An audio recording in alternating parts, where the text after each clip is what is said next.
child, in my earliest memories, is the feeling of insignificance or significance, and the feeling of insignificance that drove me to do things to feel significant. Now, I never would have defined it that way. If you ever go back and watch one of my old testimonies, I'll tell you a story. My first memory is preschool, going in and everybody being buddies and me feeling like I was an outsider. I felt insignificant, right, for whatever reason. And every time in my life where I had changes or did things, it was always an attempt to try to be significant and control attention towards me, which is why I went in the drug business, which is why I did it, because I wasn't going to get it this way, so I can control it and go this way. That was the real driver for me. That was the whole thing, was I can't be somebody over here that I want to be, so I'm going to go over here and be somebody I can be to control it and create a persona that allows me to get the attention in a controlled way to make me feel the way I want to feel. So there's so much that you've given me that I want to poke at it a little bit more, but I want to first go back to one of the things that you've got good at over the last 10 years is doing the work. You will do the work. You have done the work. That's how you got here, whatever it was. Now, the issue is that when we do the wrong work, it doesn't provide the right solutions to what we're trying to accomplish. And that's why you're where you're at, basically. When he says that I'm throwing darts and I'm not even supposed to be playing darts. So execution of a good thing does not fulfill, does not answer the solutions, to your heart. So you can, I'm doing this good thing, I'm doing this is good for me, and this is good for me, and I'm doing this, and I'm doing this, and I'm doing this. The reality is that, sure, it might be good, but it may not be great. And if you're not doing what is great, and if you're not executing to perfection, meaning following instructions, and then executing it out, so that you know who you are, where you are, you know your responsibilities. Now when you go to execute these responsibilities, you're not doing them like throwing darts.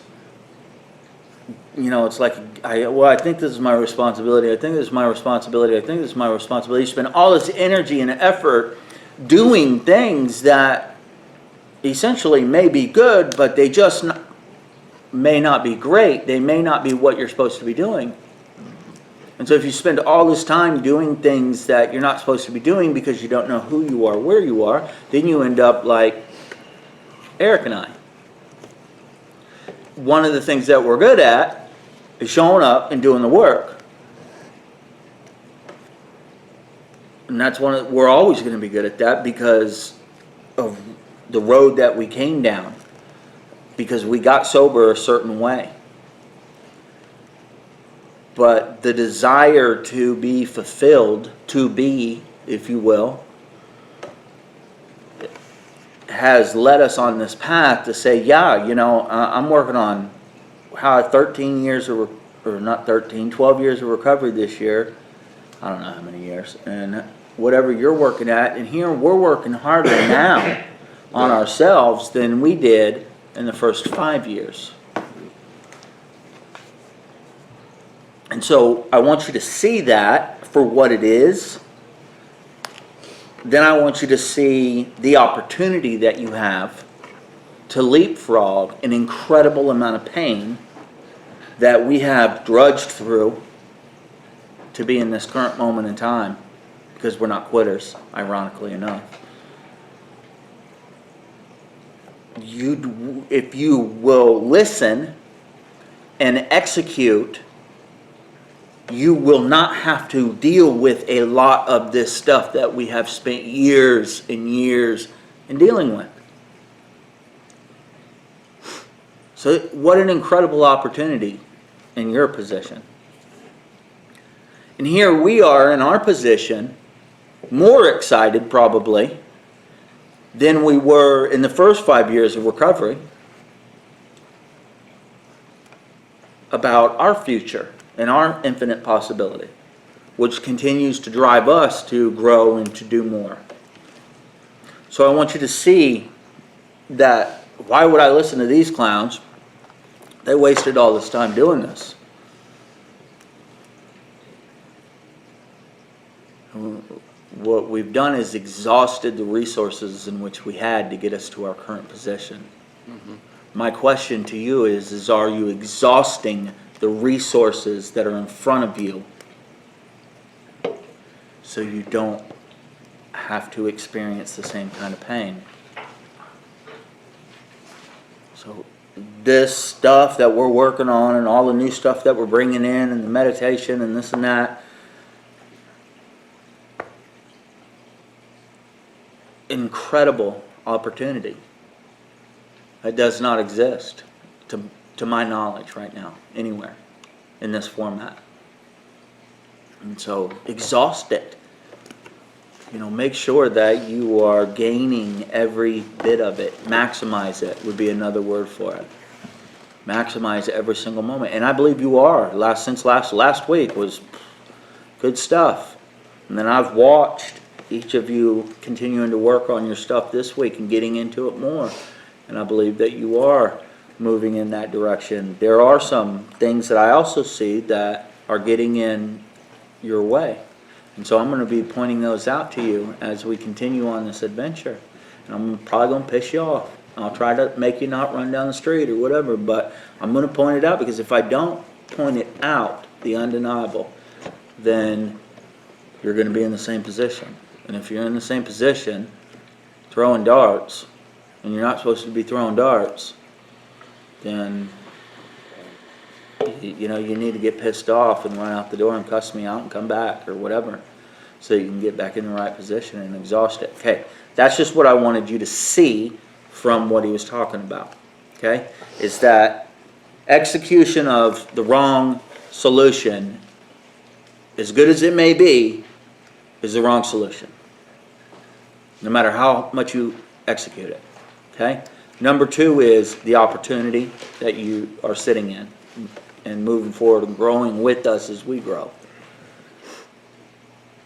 I don't know what number 3 is, because now I know what I wanted to go back to, so I don't forget about this. Now we're going to go back to you. Okay. I hear a lot about this significance.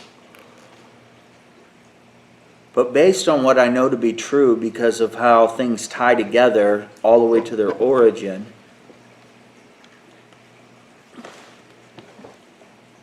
significance is, I don't want to say this word, but I'm going to say it because I believe it to be true at this current moment, is always a byproduct of love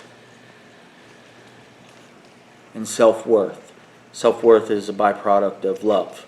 So all these things, significant, it goes, as we break them down to their core issues or their core sources, significance is great, but the reason why significance is such a big deal is because of love. And so if we stop at saying it's because I am trying to make myself significant or feel significant, fulfilling this need, if we stop there, you're not going to get to the source of the word, which is the source of the 6 basic needs, because significance and, what's the other one? Connection and love.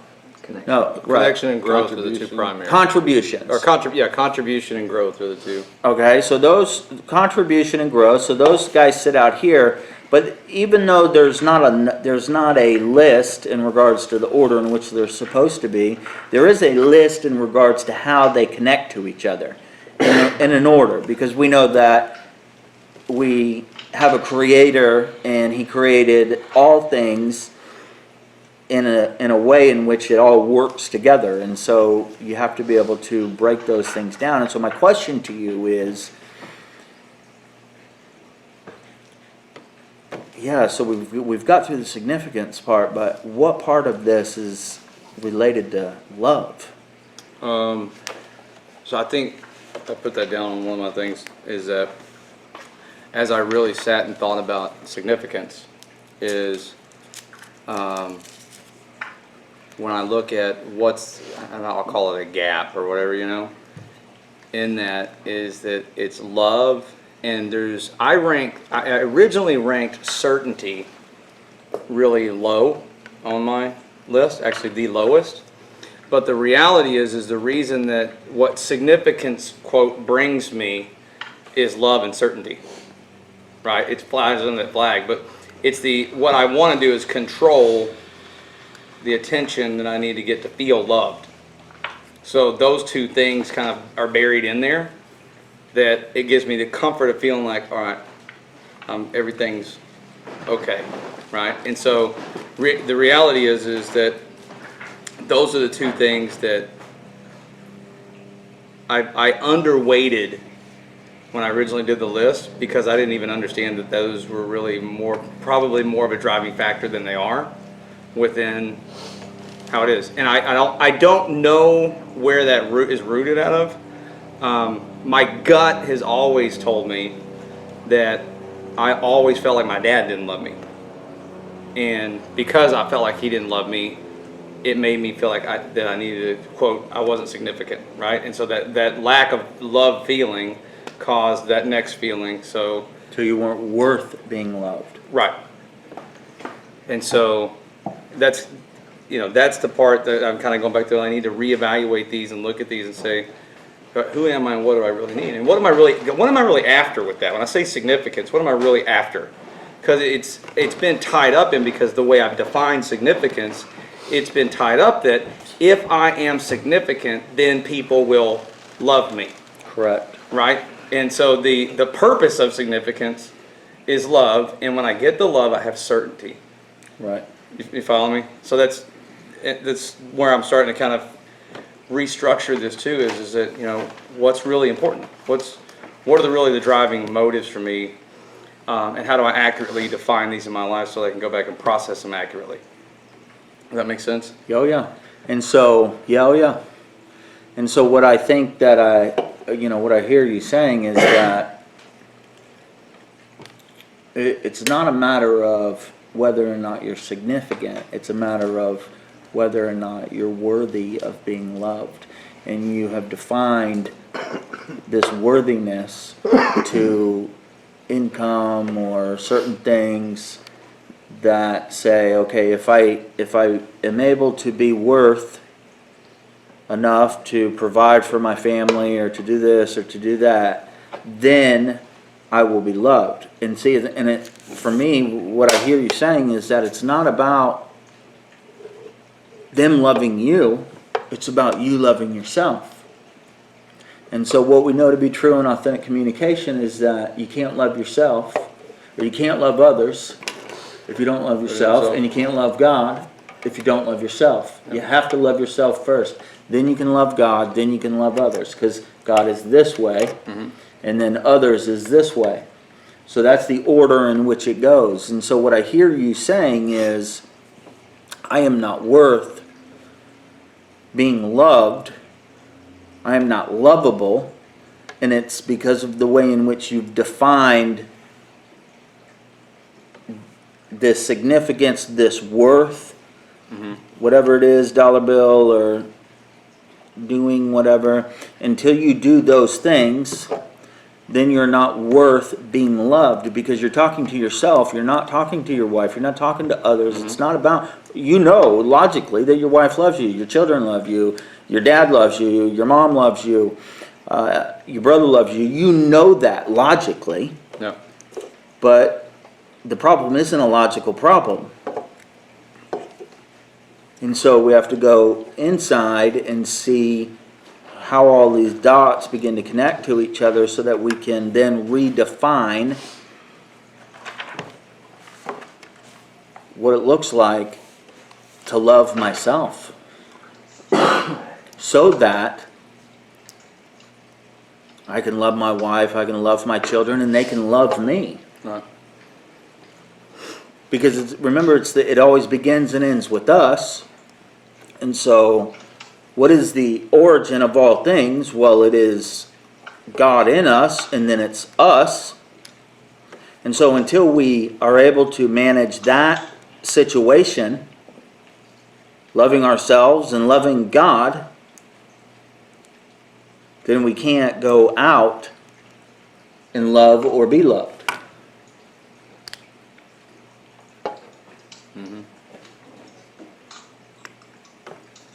And so sometimes we can get caught up in these other areas that are guiding us to the source,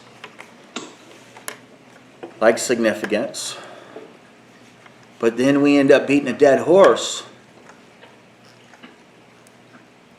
if we don't go to the next core, if you will. If it's all a circle and there's God and then there's us and then there's, if we don't go to that next thing, then we're going to end up back and on the same cycle of doing the same thing over and over again. Changing our significance and the way in which how we receive it and what is significance and redefining it and all those things. And all those things are good because we obviously need to do those things because we told ourselves a story that didn't fulfill the need. But go to the next level of what it is. Because it's not whether or not your dad loved you. We know your dad loved you. Yeah. That's logic. How could you not love your son? No. Okay. Yeah. No matter what he did. Yeah. So it has. So we don't. Okay, that one's not it. What is it? It is the fact that you can't love yourself. Yeah.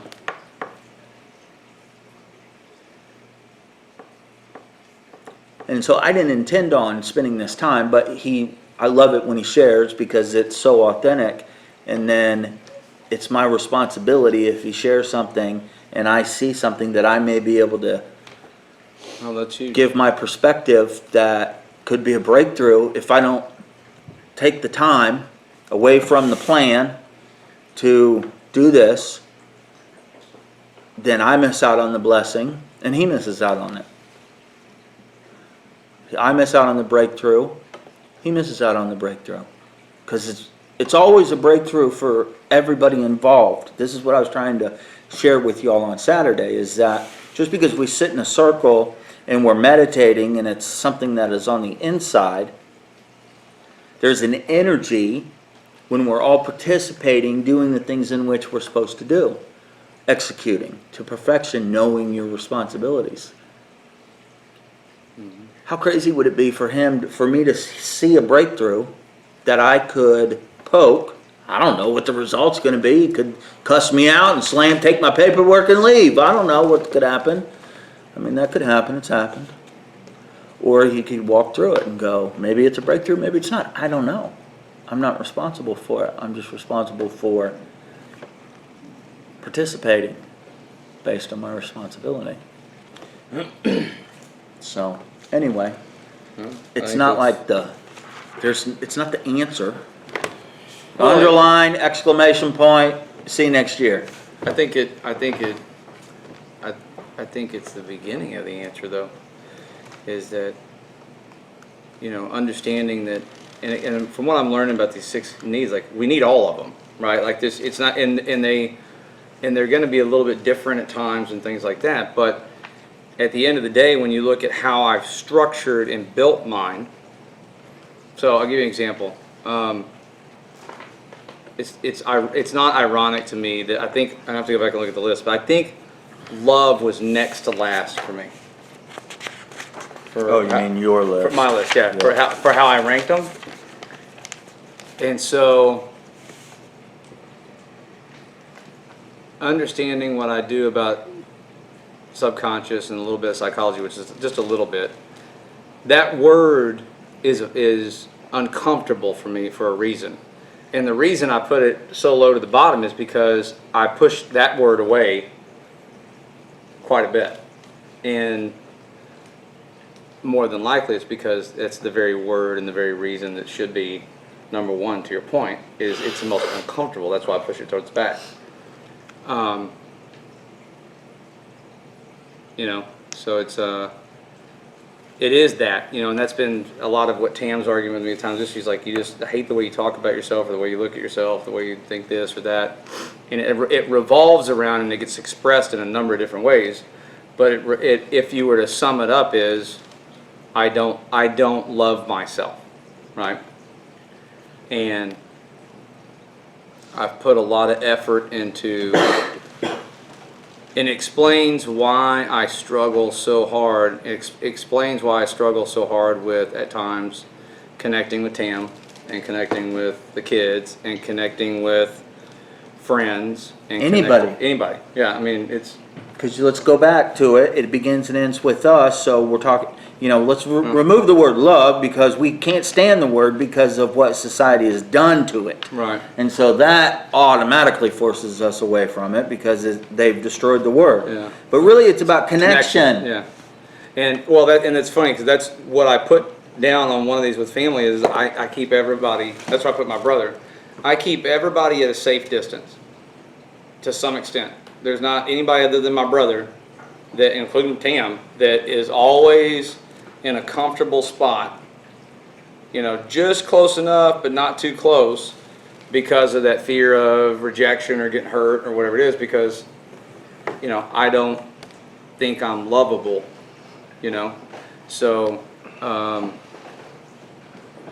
Because you're not. If you were to get close enough to me, you find out that, again, I used to say this in my testimony was, my biggest fear is that someone will get close enough to me to realize that I am the piece of shit that I'm hiding from them. And then they won't want to be around me. So therefore, I'm never able to let anybody connect because the biggest fear is eventually you're going to figure out what I really think about myself to be true. Correct. And so I have to put all these personas which is in. the frequency, which is the energy That I put off. in which you put off. Yeah. And then people don't connect. Correct. Yeah. Unless you're in control of the way in which they connect. Right. That's why when we're together, That's what I was like going through. It was like neighbors. I was like, dude, don't talk to my neighbors. I like look at this thing. I was like, I finally went to my first like neighbor function, and I like stood in the kitchen and was like, and the only guy I talked to was a guy that's like doing some recovery stuff, and but I could control it, and it was my conversation. It wasn't authentic. It was me positioning myself with something I'm comfortable with and talking about it in a way that was real surface. It wasn't authentic. There was no real truth to it. It was a jockeying conversation of, well, I know this, well, you know that, blah blah blah, and good guy, but that's my fault, But it is, yeah, dude. So yeah, that is a breakthrough. So it's so this is maximizing the moment. See, because this is not about you, any of you, including you, Eric. That's not there. We are not here for you. I'm not here for you. I do not get up and come here for you. I get up and come here for me. And then he's here for himself, correct? yeah. Not for them, not No. for Tam, not for anyone else, for you. I told the guy at the gym today, what do you do that for? I said, because I get way more out of it than I put in for everybody else gets from me. I get way more out of it. I said, I go because I walk out of here with stuff for myself, Right. It's And so when we get this opportunity, which isn't a lot, we talked about this last week and the week before too, this opportunity, this moment in time does not happen a lot. And so if I don't accept my responsibility and execute it, then this doesn't get to happen. And if he doesn't accept and see his responsibility when it's time for me to get it or whatever, then this doesn't get to happen. And so that's why that's how important it is. It is the most important thing.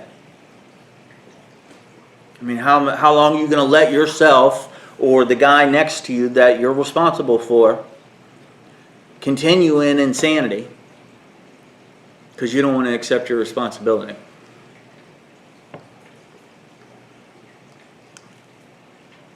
Because what's better than having your own breakthrough? Being a part of your buddies, your best friend's breakthrough. Nothing better. And so you got to be willing to communicate authentically. This didn't happen overnight. Our ability to communicate like this. But it sure is worth it. Because the last thing I want to see him do is suffer. The last thing I want to see him have issues with is his marriage. and have that be a problem. The last thing I want to see him have issues with is his family and his brother. And I know he feels the exact same way for me. Like, I would rather have the issues myself than see him have it. So that means I got to accept my responsibility. Well, you can break that relationship down with every single person in your life. Make sure that you be who you've been called to be in every single moment, so that you get to experience life's best. What's the undeniable? The undeniable is we're always going to have problems. We're always going to have marriage problems. When you get married, guess what? You're going to have problems. Eric, do you have marriage problems here and there sometimes?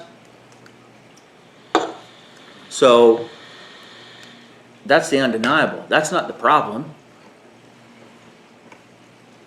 That's just what happens. It's called life. But when you get opportunity to grow with each other and move and change and get vulnerable, you know how long it's taken me to get this guy to where he'd be vulnerable enough to walk through this? It never stopped the way in which I pursued it or accepted what I had to do. Changed the way in which I said things sometimes. But now we don't have to do that jockey thing anymore. Now we just get to be authentic. And boom. Well, you guys get to be authentic with each other all the time, if you choose to be. We only get to do it every once in a blue moon. Lucky, maybe, on Tuesday nights, usually not even then. No. Y'all get to do it every day, every night. Doesn't mean that it's always going to be pretty. Last night I was very authentic with my wife in front of some of y'all. It certainly was not pretty, and it was not perfect, but it was authentic. And you know what? It was good. The outcome of it. Because I finally started speaking authentically to her.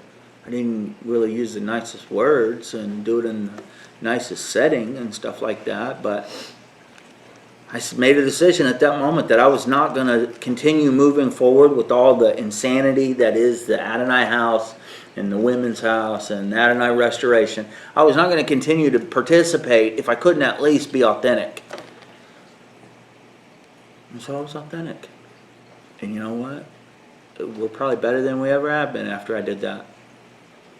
Why? Because she knows who I am, where I am, and what my responsibilities are. She knows who she is, where she is, at least in that relationship after that moment in time. Was it difficult? Yeah, it was very difficult. But man, so much better. You remove the mind, if you will. That's what I did. And I just was at the moment.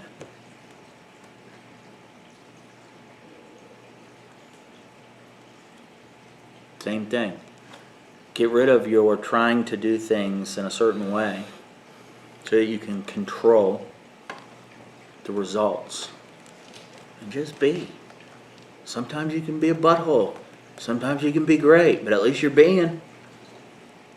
But when you're trying to control, you're not being, are you, David? You're trying to control. Past, present, and the future. And the more we know about infinite possibilities, the closer you get to the line of infinite possibilities, the less control you're in. If you're in control at the line of infinite possibilities, then you might want to ask someone, because you're not at the line of infinite possibilities. You may have executed everything to get you to that current moment, but it was the wrong execution. I've never been more out of control of my life than I am right now. And that's pretty scary. Mm-hmm. And sometimes sucks. But I've practice the skills that I don't spend a lot of time there in that flesh reality place. I spend a lot of times in the infinite possibilities place. By doing what? Repeating what has been taught to me, being willing to receive, because I didn't know how to float, I didn't know how to meditate, I didn't know how to do any of this stuff. But I was willing, and I repeated it as close to perfection as possible.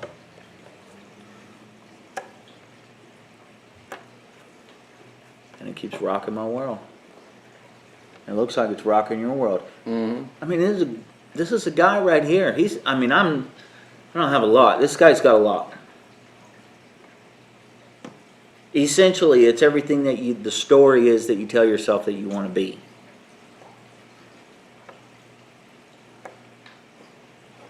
And look at what he's doing. You know what's funny? I just realized. You can want to be, or you can be. And we know what wannabes look like. You can spot them from a mile away. I think that's a good post for you for tomorrow. Woo! Social media, here we come. Hashtag wannabe. Hashtag wannabe. So anyway, sorry to get us off track, I'm but not. whew, that was juice for me. That was good. Last week I was getting cussed at. This week I'm getting to go through a breakthrough.